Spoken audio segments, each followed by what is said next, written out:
Yo. Welcome to NS9 Emergency Podcast. I, of course, am your host, Anthony DiNardo. With me, to my left, to your right, we have our co-host, Jim Rosati, live in Dallas at our hotel, not the Winter Meetings. Jim, we have a trade. Yeah, we do. We were actually having a really late dinner. News broke. And here we are. We scrambled. We set this up in the lobby of our hotel. And we're here, but the Pirates made a move. It's a big move, and we're going to talk about it. Yeah, like it is substantial. Regardless how you want to look at it, this is a substantial move. This is potentially the first baseman of this year and the future years for the Pirates. They happen, and I mean they traded Luis Ortiz, an actual major leaguer, and a couple of prospects. So we discussed and we've been talking time and time again, even today with a wrap up with Andrew Destin. Is this going to are the Pirates going to look at the free agency market, at the trade, a little bit of both? It's probably going to be a little bit of both. And today they used their pitching depth, all the pitching depth, and they get their first baseman who has a lot of years of control. So I guess there's really a lot to break down with this, Jim. Yeah, and my mic's working now. Sorry, it was turned off before. But the Pirates trade Luis Ortiz, Michael Kennedy, and Josh Hartle to the Cleveland Guardians for Spencer Horwitz. So the Guardians had just acquired Horwitz earlier this evening from the Toronto Blue Jays. And again, Ben Cherington's been talking the last couple of days about how they need to address first base. They need to address corner outfield. And based off of what they gave up for Spencer Horwitz, the Pirates are looking at him as their first baseman, would be my guess going forward. Lefty bat, got some pop. Really hasn't played a full season yet. He's got less than a year of service time. Some encouraging offensive numbers, when you do look at it. But it looks like the Pirates have found their guy to address at least the strong side platoon at first base. Well, let's do this. Initial reactions, because you're absolutely correct. With this type of package, that's not just like a piece. Like you're not giving up Luis Ortiz and those two prospects for just like a piece to have on your team. This to me is like, okay, we've solved our first base situation, or at the very, very absolute least, like you're saying, the strong side of the platoon. But like, let's even go way back. I mean, we saw the trade that happened with the Blue Jays and the Guardians. I tweeted out, I was like, well, this is kind of crazy. I mean, Jimenez just signed that long-term deal per se, and they're trading him to the Blue Jays. Then you saw what they're getting back was Horwitz. And like you said, like, oh, that's probably just their short-term, until their number one pick this past year comes up. Okay, that's cool. But he plays first base. He's plays second. We're looking at him then. Like, that's kind of weird for this trade, but there's probably more. Well, there was more. We found out after eating dinner that, like, hey, the Pirates are involved and they're getting Horwitz and they're trading. At that time, it was just Hartle that we saw. And then, like, just minutes, not even minutes, maybe seconds later, Ken Rosenthal came in and gave, like, the other piece of the trade. And now it was like, oh, hold up. Because we were looking at this guy like, oh, that's cool, but like 27 years old, hasn't played much major leagues, what's really going on here. Now he's a Pirate, and the Pirates are adding even more than Luis Ortiz and Hartle, now Michael Kennedy to this deal. And it's like, is there more coming back? Like, is this all the Pirates are getting by giving up Luis Ortiz? So again, like we're talking about initial reactions, like I'm giving mine right now, I guess, leading into it. Mine initially was like, hold up, there's got to be more. And, if you see our IG page, you see we have the graphic out there. I told Cody was making, I was like, hold on a second, Cody, because I anticipate more's coming. Jim, your initial reaction? Yeah, I think initially when I saw, I think it was Feinstein said Hartle, right? And you're like, okay, you give up a third-round pick from last year. He hasn't pitched above A ball. Like, yeah, this is a great trade. Then you see Luis Ortiz. Then you see Michael Kennedy added to the mix. And yeah, it just makes you think a little bit more about it. My initial reaction when I heard that was, this seems like a lot to give up for a guy who took a really long time to get to the majors. Mm-hmm. When he did get there, he was good, but like by no means can you say that Spencer Horwitz is like a sure thing going into next year. Like you can't say, oh, this guy's going to be a 3-WAR player, because there's really no way of knowing it. There's no track record to really suggest that that's what he will be. All we can go by is his few hundred major league plate appearances that he has, his less of 1 year of service time that he has, and it's been good. Like the results have been good up to this point. So you have to hope that those results stay. Like, I mean, here's the deal. Like if Spencer Horwitz is a 120 plus weighted runs created plus guy for the next 6 years for the Pittsburgh Pirates, and he's your first baseman who starts every time a right-handed pitcher is on the mound, if that's who he is, then this trade's great. This trade's great because I mean, I like Luis Ortiz, but I also don't think Luis Ortiz is ever going to have a season as good as he had last year. That's my opinion. And then when it comes to Michael Kennedy and Josh Hartle, like those are nice prospects to have, but a reason why you have prospects is to acquire major league talent, as well as develop those guys.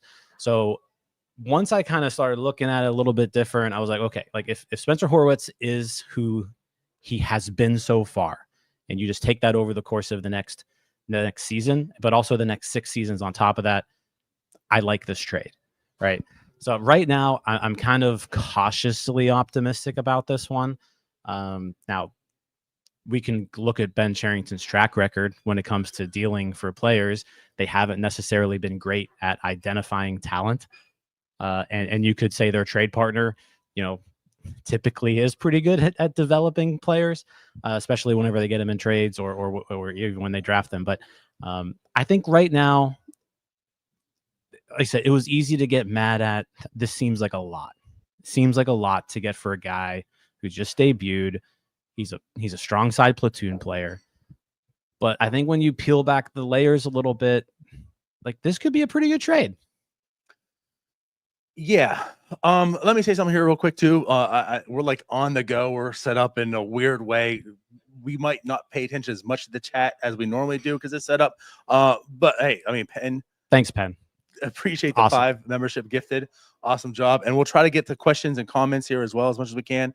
But yeah, like again, that was my initial reaction. I did look at him beforehand, and one thing I noticed was for the Cleveland trade and Toronto trade, thinking that's the end of it.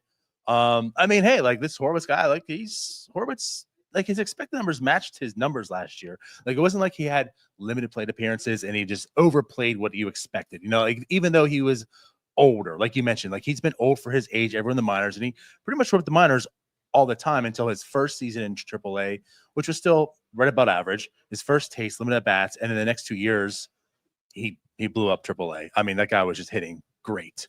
Then he saw parts of the majors in the past 2 years, and in those parts, he pitched. He hit quite well, and last year he hit really well too, and more of them. But like I said, he's super slow. I mean, that was funny. Like you look at his sprint speed, super slow. You look at his bat speed, super slow. So like speed isn't part of his game.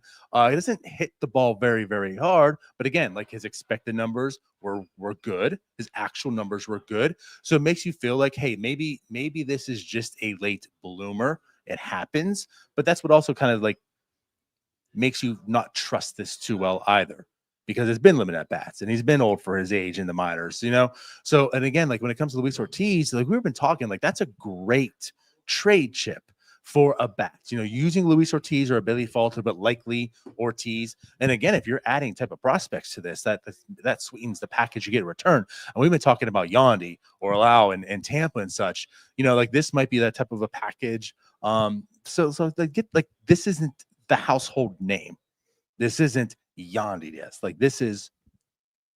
I gotta look at the page again and say, "Oh, it's Spencer Horwitz." You know what I mean? Like you have to look him up again, and I think that's what's going to happen. A lot of Pirates fans as well is who.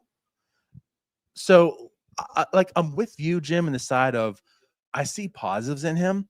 I guess where I'm at though is I felt you could have given up lesser of a package to get him still, and that's just right. Like if it works out, it works out. If if Luis Ortiz goes to Cleveland and he pitches well, that's great. And if it works out, like I said, it works out. I just felt like you didn't need to give up this type of package for Horwitz. That's just where I'm at.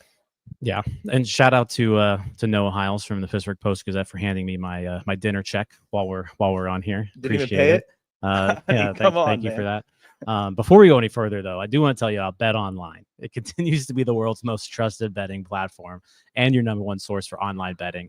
From the earliest odds to in-game live betting, Bet Online provides you with all the action and the ability to watch the games as they happen. With the largest selection of odds on everything from football, NBA, and college basketball, NHL to UFC. Head to Bet Online today and don't forget to use promo code BELIEVE, BLEAV, for your welcome home on your first deposit. Bet Online, the game starts here. Yeah, I mean, this is like I said, it's an impactful deal. Mm-hmm. I think it just depending on your view of Luis Ortiz and like what you think he can do in the future and what you think Spencer Horwitz can do, over the course of an entire season, it's going to determine your view of this trade. But I think the outrage is maybe a little too quick. I don't know if you can necessarily feel great about the trade. But yeah, I said that the word I used earlier, cautiously optimistic. It's just, that's kind of how I'm feeling right now. I think, I mean, I feel like that's our buzzword for anything that happens. I'm just thinking like he had a really good year last year. He did, and he doesn't necessarily hit the ball hard, but he barrels it up when he does hit it. He puts the ball in play. He doesn't strike out a lot. He gets on base. He's the type of player that you want in your lineup, and he's the type of player the Pirates could use. Like I said, when you look at his numbers from last year, and if you would have put that on the 2024 Pittsburgh Pirates, he would have been one of your best hitters. Oh, like now it's a low bar, but yes, right. Like he would have been one of your best hitters. And so now you plug that into a first base position where you had nobody. You had nobody at first base, and now you've suddenly addressed that hole in your lineup. And he's only going to cost $750,000 this year, which means you don't have to devote $10 million to it. Because we could go into the whole, all right, yeah, I could see how this works, but we probably could have gotten more for Luis Ortiz in this package. And you know what? You probably could have gotten Yandy Diaz for this package, right? The difference is Yandy Diaz costs $10 million. So then that gives you less money to spend on your other holes in your lineup, like corner outfield and your bullpen. Now the Pirates just addressed a hole in their lineup without spending a dime. Yeah. Like I think that's the most important piece to this. And like you can look at that and say, oh, well, it's the Pirates being cheap. I think it's a secondary piece, but I get where you're going. I think the most important piece is you got a good player. That's what's going to be most important. Yeah. Secondary, you're able to do it while still having flexibility to attack other needs. You maybe got a good player. I think he is a good player. It's just the difference between a player like this and a player like Yandy Diaz is Yandy Diaz has like the track record of success. Sure. Yeah. Whereas Horwitz just not as much of a track record. But you can always say, hey, at least the sample size that you have has been good. And he was really good in AAA too. And then he came to the majors and he hit. So yeah, like this guy's going to be your starting first baseman, and he's going to platoon probably with either Billy Cook, or if they're serious about Brian Reynolds, then Brian Reynolds maybe plays against lefties at first base, and Billy Cook's in a corner outfield spot. So that's Spencer Horwitz is going to start 120 games for the Pirates next year. Like that's how this is going to go. And if he just does what he did last year over 120 games, he's a 3-win player. And the Pirates haven't had a 3-win first baseman in God knows how long. Were we born? And we're not young. Yeah, Orlando Merced, maybe. Maybe. I mean, Kevin Young probably did it at one point. But Garrett Jones, maybe. There's quite I don't think actually. I think he topped at like 2.5. But that's close though. But anyways, what I want to say is there's a few more layers I definitely want to go in here. I want to start with this. Now, there's ties. There are ties. He comes from Toronto. Guess who drafted him, Jim? Ben Cherington. You are correct. Guess who the new hitting coach is? Matt Haig. You are correct. So there's a guy who drafted this guy, and there's a guy who's in the organization now who's a hitting coach. This guy's a hitter. And, Ben could have said, hey, Matt, I know I like this guy because I drafted him, but can you tell me anything updated? Can you tell me anything now? If Matt Haig came in out again, this is another thing I want to point out. We discussed when Matt Haig was signed. Like, what was the one that we talked about? We were cautiously optimistic, of course, for one, like that buzzword. But one thing we said too is like, you know what? I hope he's able to do his job. I hope he has input and they allow him to do what he needs.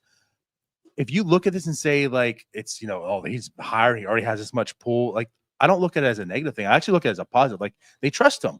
Like I hired you to do your job and I'm allowing you to do it. And if he comes back and says, listen, I've seen this guy in the minors, I've seen him in the majors, I like him, he's legit, I want him, as Ben Cherington had hired me, as like he's trusting his hitting coach now to say this stuff, he feels comfortable to make this trade.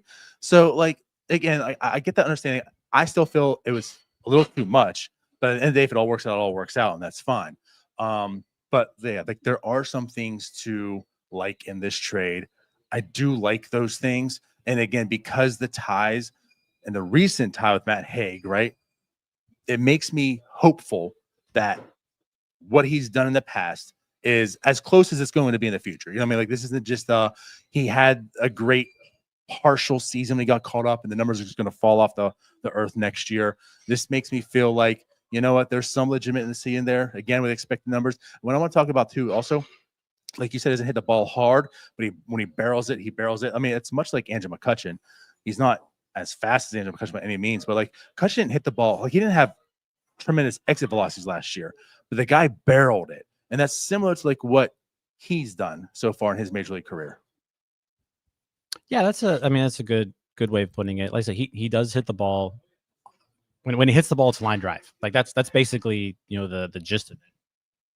And so when you're hitting line drives, you're usually getting hits. When you barrel the ball and you hit it at the right launch angle, it goes over the fence. So that's what he was able to do last year.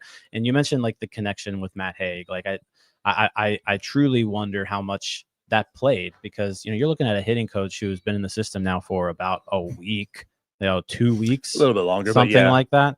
So you know, how much did the Pirates lean on Matt Haig here? Because Matt Haig would have coached Horwitz really all throughout the minors, then into the majors. So I think that's something that take away here is by doing this deal, I'm like Matt Haig had something to do with this. Mm-hmm. Like they definitely got some input from him. So yeah, they're putting a lot of trust in their guy who's been here for 2 weeks. Now this could have been a guy that they've identified to in the past as well. But yeah, it is an interesting dynamic there where, you know, you're looking at a guy who you just signed his old hitting coach. Thanks, Noah. That's radio. There you go. Hey. Shout out to Noah House for bringing my bag. Yeah. No, it was another underrated part of this too. We were at dinner with Noah, Andrew, Destin from Post Gazette, and then Jose Negron from DK Pittsburgh Sports. So it was funny, like the news broke and it was just like we were eating, we were in the middle of dinner and everybody's like, we gotta work now. Like so I had one beer, that's all I could do. Damn it. But yeah, and like I said, also too in that sense, because you know, again, I'm trying to get into the Pirates fans' minds as well, and I know what you're gonna say also, and because of the Matt Haig connection you're talking about, like there's also, you can take away the, well, he's a Pirate now, so it's going to drop off. Well, he's actually going to the guy who's been his hitting coach and instructor to some degree the whole time. So again, like Matt Haig's probably identified it and he knows what he can do. He knows what he needs to do to be a good hitter. So again, like that's a positive thing to this. But I do want to ask you this, because this is something we talked about beforehand. You did bring it up again, and you said how like Luis Ortiz will never replicate his last year. No, I agree with you. Like, I agree to the extent, like, when you look at the overall numbers, his ERA, like, that will never be matched. But also, he did it in different roles. Like, he did it in the long man. He got into the rotation. Like, I feel like he doesn't need to have, like, a high 2, low 3 ERA. Like, a good comp to that is, like, Mitch Keller. Like, Mitch Keller has been very good, very valuable. Look at WAR over the past 3 years, you know. It's not like he's doing it because he has a mid-3 ERA the whole time, but he can log innings. You know, he pitches well enough. Like, I think, I'm not saying he's Mitch Keller, but I think he could give that. Like, you look at Luis Ortiz, he's going to give you innings. You know, he can be a workhorse. He can pitch effective enough. He doesn't have to be a good pitcher like that. But I think Luis Ortiz has every capability to be like a 3.7, 3.8, 3.9, maybe a 4 ERA for 170 innings. And again, like that is value. So that's why I say to this, it was a little much for me. That's all. No, and I think that's a fair opinion to have. At least I think it depends on like what you think Luis Ortiz is capable of. And again, probably closer to 4, by the way. I know I Yeah, said like 3.5. and Probably closer to 4. He excelled last year, and you know what? The fact that he excelled last year was very key, and especially in the early part of last year, there were a few games where they wouldn't have won early on without Luis Ortiz. He came in and did that like fireman role in the bullpen. He won some games in extra innings for the Pirates where he didn't allow that, you know, that runner on second to score, and that allowed them to take the game. So yeah, he was a valuable part of last year's team. But I think you also have to look at it in like him being a valuable part of last year's team allowed the Pirates to develop this position of strength, which was their starting pitching, and allowed them to deal from that position of strength to address a need for this year's team. I mean, I think if we would have at the beginning of last year, if we would have said Luis Ortiz was headlining a trade for your starting first baseman in 2025, who put up a 124 weighted runs created plus, I think is what it was, the previous season, and you had 6 years of team control over that guy, right, we would have been like, sign me up, right? And like I said, by him having that season last year allowed the Pirates to really be in the position to do something like this. I really like the prospects dealt too. Like I like Hartle. I liked him when we drafted him. I like Michael Kennedy a lot too.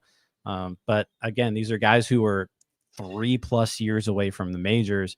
The Pirates need to win next year. And you have enough starting pitching that I think the loss of Luis Ortiz isn't going to hurt you. Like you can find Luis Ortiz's production in other areas. I said how you look at this trade just has to be how you look at Spencer Horwitz. Like, how much do you believe in him?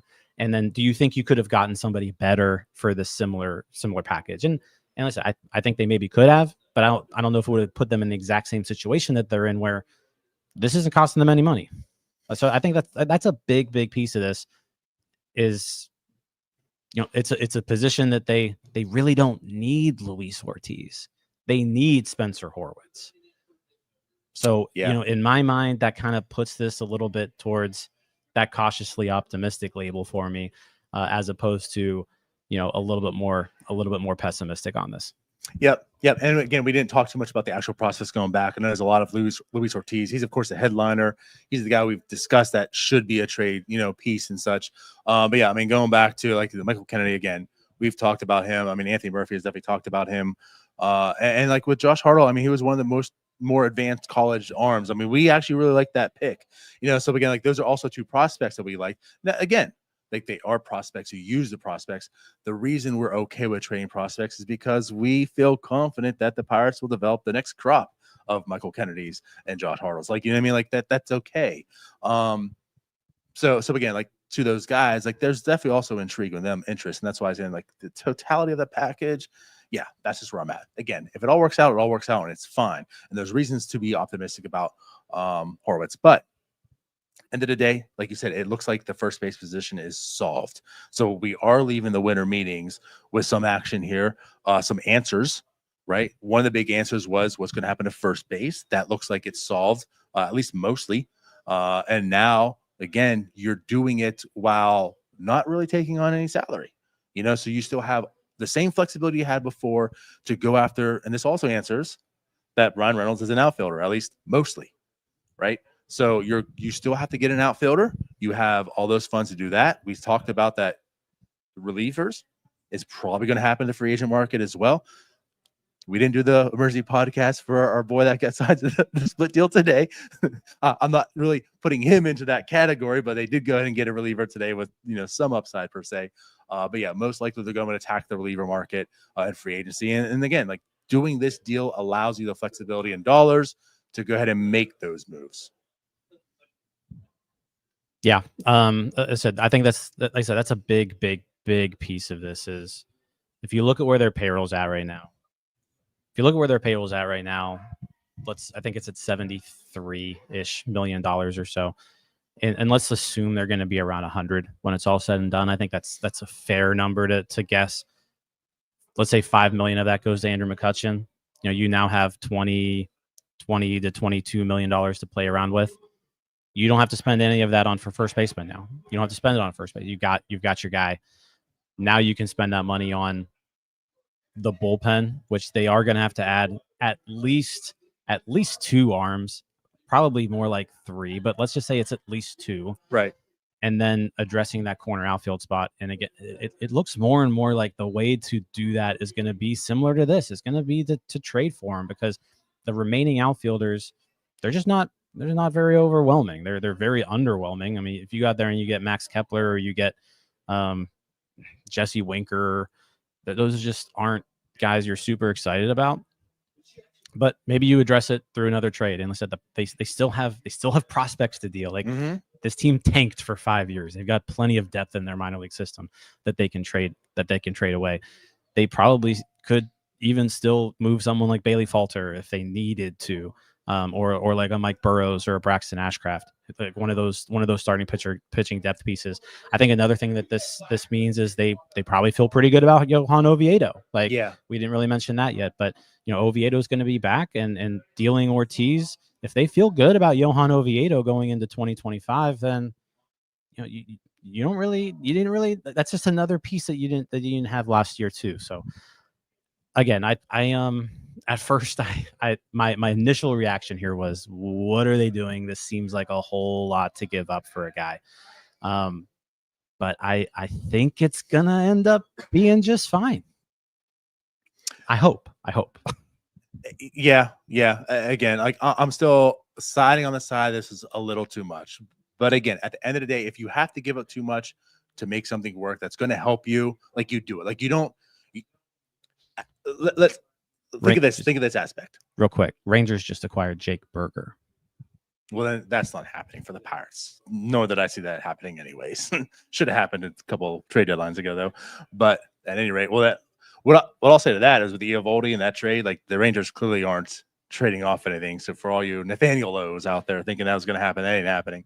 But what I want to say is, sometimes if you have to overpay to get the guy that you want, you overpay to get the guy that you want. And I'm not saying this is anything similar, but it's like the Yankees really wanted to get Juan Soto, and it was because they didn't offer a suite. You know what I mean? Like, sometimes you just have to do what you need to do to get it done, because you don't want to regret not having that player because you didn't throw in Michael Kennedy, or you didn't throw in Hartle, or it was Ortiz opposed to someone else. So, like, if this is the guy they want because they do have some connections there, then it's fine as long as it works out. Again, like, Luis Ortiz could have a better career per se. In 6 years from now, you can look and say, well, Cleveland won it. But if the Pirates got what they needed out of this deal to be good for them, then it's fine. And again, at the end of the day, when I look at this, I mean, again, I was intrigued by him when it was just a Guardian. Like, looking at him, I was like, oh, that's kind of a cool piece. Now the Pirates have him. Yeah, go ahead. I lost my train of thought. Cool. No, I just want to touch on the rotation, because again, like, you talk about Luis Ortiz, like, it could slip a Falter or such. I mean, you still have Paul Skeens, you still have Mitch Keller, you still have Jared Jones. There is Falter. Bubba Chandler is waiting to miss. You saw Michael Burrows, who pitched last year. Like, he's ready to go. He's major league ready. Johan Oviedo is coming back. We don't really know what he's going to be when returns come off time, but he is coming back. Like, there's a ton of depth, and then you still have some guys in AAA and such. And that's the other aspect of this. Like, what this trade also does is they didn't touch those prospects. Harrington's still there. Ashcraft is still there. Those are a couple of guys that are still depth pieces that you can go and get the big time if they're going to. Like, you can entertain a big time corner outfielder.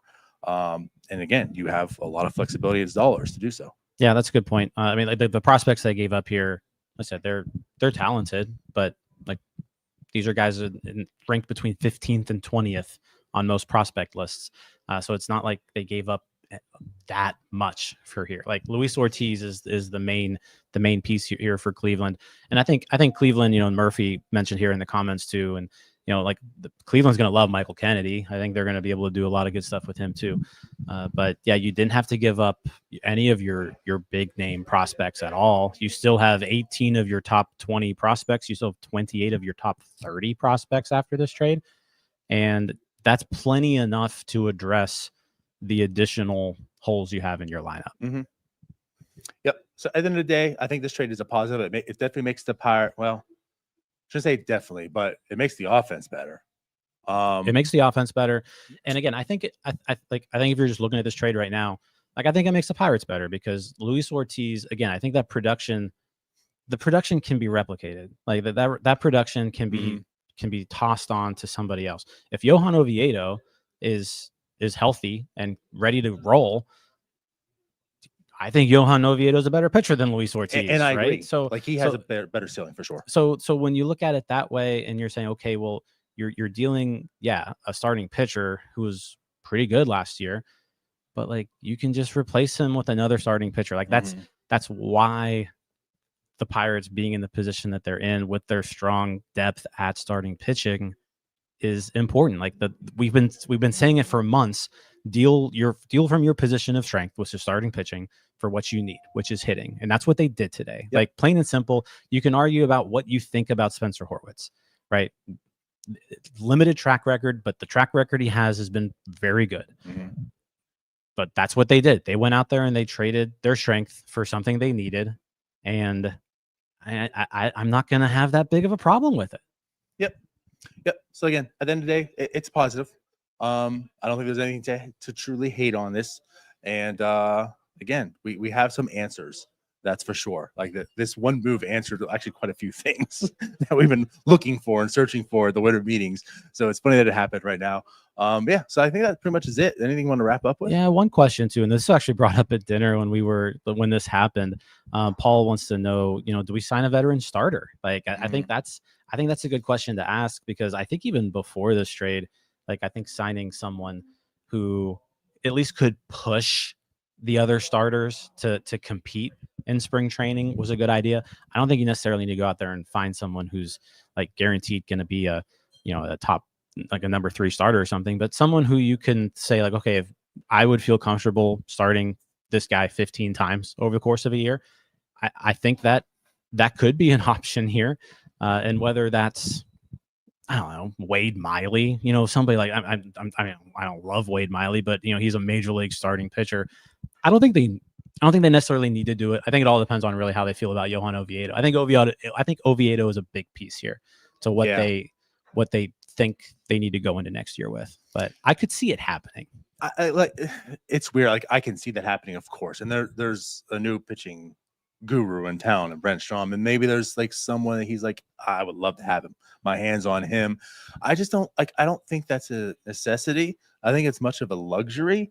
And at the same time, it's just like yeah, you lost Luis Ortiz, but again, we just mentioned like there's Paul Skeens, there's Mitch Keller, there's Jared Jones, Bubba Chandler's coming, Bailey Falk is there, Michael Burr's there, Oviedo's coming back, Harrington's awaiting, Ashcraft. Like there's a lot of depth. Now you can never have too much pitching, so I get that, and I also get like adding a veteran starter like you're talking about, but like at the same sense, the reason we're talking about like, oh my God, look at this pitching market. Let's trade these pieces because they're so valuable. Well, the same aspect. Well, how much is a Wade Miley going to cost in this? Like, do you really like you still have this dollars to go around because of this trade, but like, do you want to allocate $8 million? Like, do you want to have like another Martin Perez on this team for next year and use those funds to that? Like, that's where I'm at. No. So that's why like I can see it happening. And yeah, like ultimately a good idea would be to add another veteran pitcher, but it's like, do you really want to allocate those funds to something that already has this complete strength and you have a lot of depth when you really need to use it for relievers or another corner outfielder or more hitters? So I just don't really see it unless it's something that's really, really, really cheap. That like might most likely not be in the rotation, come July. Yeah, I'm with you. Like I think it's a possibility. It's not something that I would do, especially with the limited funds that they have. Like, do you want to spend $6 million on a veteran starting pitcher? Right. I would rather spend that on the bullpen, to be honest. Like you have a really good bullpen on for that. Yeah. So yeah, I'm gonna say I don't think they will, but they definitely could. Yeah. So that's where we're at though. But I said, cautiously optimistic about this trade. I think Cleveland, if you're a Cleveland Guardians fan, you've got to be happy about this trade. You got yourself a starting pitcher who, your team has proven that they're good at developing starting pitchers. So maybe Luis Ortiz takes another step with Cleveland that he wouldn't have taken here. And then you just acquired 2 lefty starting pitchers, who are going to be prospects. And again, we've seen what Cleveland does with pitching. You got to imagine they are happy about this trade. They just got Horwitz, 4 hours ago, so it's not like they had a whole lot of time to warm up to him anyways. So yeah, I think it's a good trade for Cleveland, and I think it could be a good trade for the Pirates. It's just gonna have to be a wait and see type of thing. Yeah, not to go down this rabbit hole. I feel like Guardian fans might be indifferent because the trade happened because he lost Jimenez. Like, you traded Jimenez to get this guy, and it's like you traded Jimenez to get Luis Ortiz and these prospects. Like, I feel like they could be this trade in itself, like maybe, yeah, but like ultimately they might be like, what's going on here? Maybe. I think But Cleveland, regardless, doesn't matter. I mean, screw Cleveland, right? Jimenez also plays the same position as the #1 overall pick that you just took, who by all accounts should arrive very quickly. So I think Cleveland they've got a pretty good picture of what's going to happen there. And ultimately, they run a pretty effective organization, so I'm going to trust in what they're doing right now also. But yeah, at the end of the day, like I said, their trade happened, and I think we're going to like it at the end of the day. Like, in July, you're probably like this team, like you said, Luis Ortiz isn't on it. He could be having a fantastic year in Cleveland, but you see what this rotation is. This guy's producing and helping out. 2025 is a much better team. Yeah, I don't know if I'll say much better, but Well, okay. I think the Pirates I hope they are, though. will end up being better in 2025 because of this trade.